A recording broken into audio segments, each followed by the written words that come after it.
search of her. She tells a unique story of a courageous beauty winning over adversity. She's trailblazing, truly inspiring. Join me as I chronicle the lives of women who are proudly Filipina.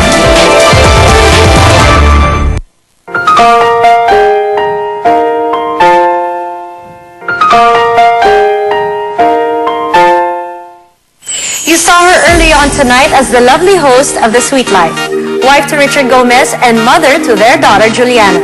She's a picture of a contented and happy woman. Of course, we're talking about Miss Lucy Torres Gomez.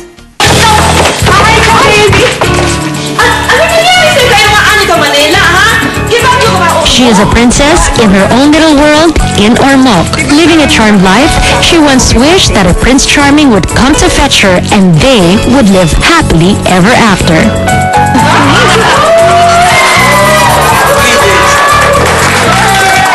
And that wish was granted. Let's find out how the fairy tale of Lucy Torres Gomez came true. Lucy perfectly remembers how she used to admire Richard Gomez, then a young actor and was one of the hottest male celebrities in show business. Pag-usapan muna natin ang love life mo because it's such a cute story.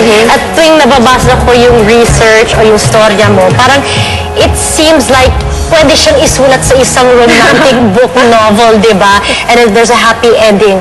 But when you first started, you started out as a fan of Richard. Yes, I saw him in Inday Bote. He was making Harana Marisol Soriano. I think I said, this guy is so cute. Yun na talaga mga type ko, yung mga tall. I really wanted a tall guy. And then maitim.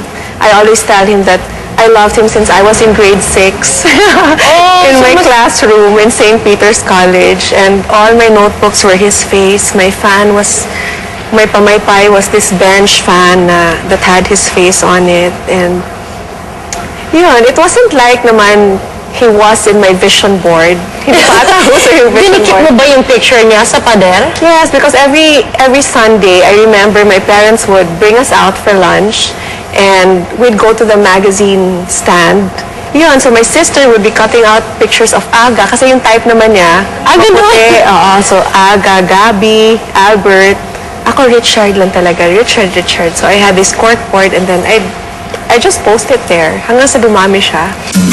But Lucy admits, never in her wildest dreams did she think that one day she would come face to face with Richard Gomez. After a lot of convincing from her dad to allow her to star in a shampoo commercial, Lucy got the rare chance of meeting her Prince Charming.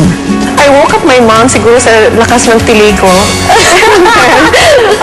I told them, had he told me that he was going to be my partner, you wouldn't have had such a difficult time because I would be the one to convince my dad. I do it for free. You wouldn't even have to pay me. Nakatulog ka ba the night before? No, hindi talaga. I remember I had dysmenorrhea. Sakit-sakit talaga ng tiyan ko. And ng puson ko pala. And I saw him first through a crack sa door. Yung the door was just half open. And I saw him and he was so dark and shiny. And so handsome. Did your heart stop? Huh? Did your heart stop? Nawala yung dysmenorrhea ko.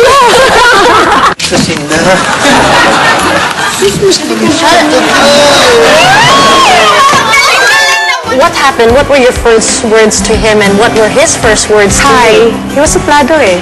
Hi, I'm Richard. Hi, I'm Lucy. Ako naman, syempre, di ba? You don't Were you give dying it away. inside? Oh yeah, dying inside.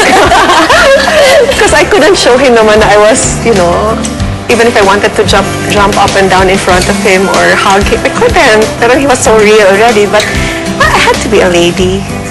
Whenever Richard went to the Visayas for a shoot, he would always call and pay Lucy a visit. But the friendship led both of them to a deeper connection. Contrary to the notion that being committed to a celebrity is too complicated, she followed the whispers of her heart.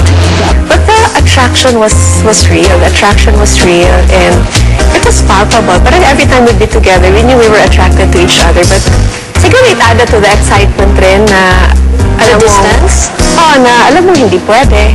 Bawal. At bawal. At ako rin, ayoko rin. Kasi, artista eh, di ba? You have this idea na he had highly publicized romances with a lot of beautiful women. Alam kong sanay sa babae. Yun talagang kinakatakot ko kasi sanay siya sa babae. And in fact, when I was really, really, really falling for him, na I remember praying, I said, Lord, I'm really falling na for this guy. And if he has no decent plans for me, or if it's just a game for me, it's not a game for me eh. And if this relationship isn't going to go anywhere, let it end right now. Take him out of my life na. It's gonna be painful, but it's going to be more painful if it drags on, diba? And hindi rin pala kami. So that was my prayer. As Lucy puts it, Richard is the unconventional type. From the sunflowers he'd pick somewhere on his way to her house to the casual marriage proposal. It was the eve of my birthday. Habang nagkakantuhan, he pulls out a ring, wala sa box. Nasa pocket lang niya the whole time. And he proposed. Did you think he was serious? Because it wasn't what you imagined it to be. Oo, I didn't know. Because the question wasn't, will you marry me right away? There were questions that led to that. Alam mo, Lucy, I want to grow old with you. That's I wanna grow old. Will you marry me? Hindi pa niya natatapos yung marry. I wanted to say yes. Sigurista pala siya, ha? Dahan-dahan mo na. Just to see what you would say. Yeah. So you said yes. I said yes, and then he pulls out this ring from his pocket and slips it on my finger. That was it. I was engaged. And he had to leave for Manila at 5 the following day, 5 in the morning. So he left me alone to break the news to my family. And after a year, they tied the knot. It was an answered prayer for Lucy, and they've been happily married for the past 10 years now. What has marriage been like for you, and what is an everyday experience like for you? I like where we are now, really, in our marriage. Parang we're past the mushy stage, and I like that it's stable. It's not just the wine and the chocolate. It's not the pa-cute stuff anymore. It's the real relationship, and I always say nga na I like that I'm still so attracted to him because that's important for me. It's important in any marriage for you to still be attracted to each other after being together for so long, diba? It still takes my breath away. Until now? Until now. What Lucy wants, Lucy gets. This is how people see her. But she confesses that she also goes through a lot of problems. She believes faith and prayers make her life easier.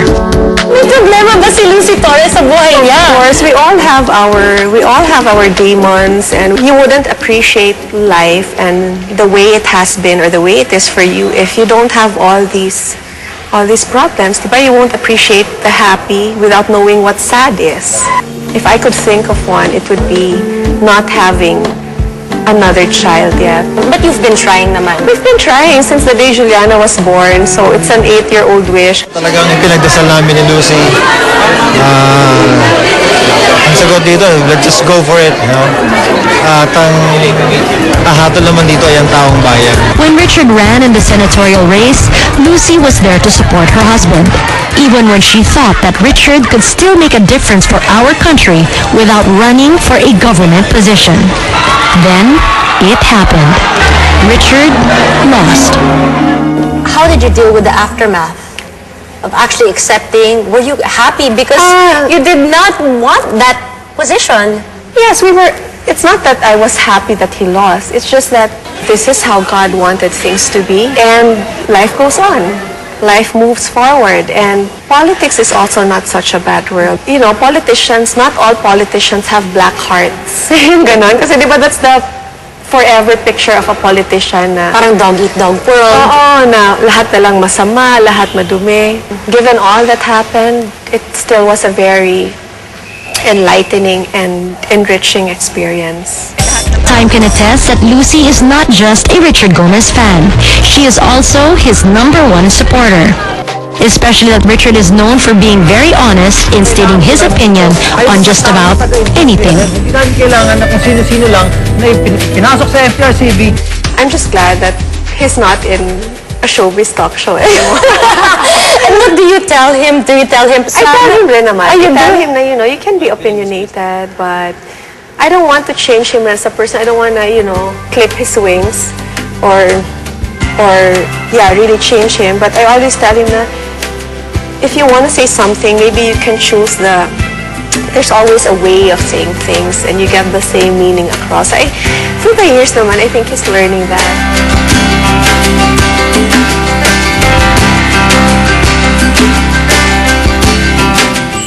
When we return, we give you the admirable things that Lucy does for the Philippine National Red Cross. Don't go away, we'll be right back.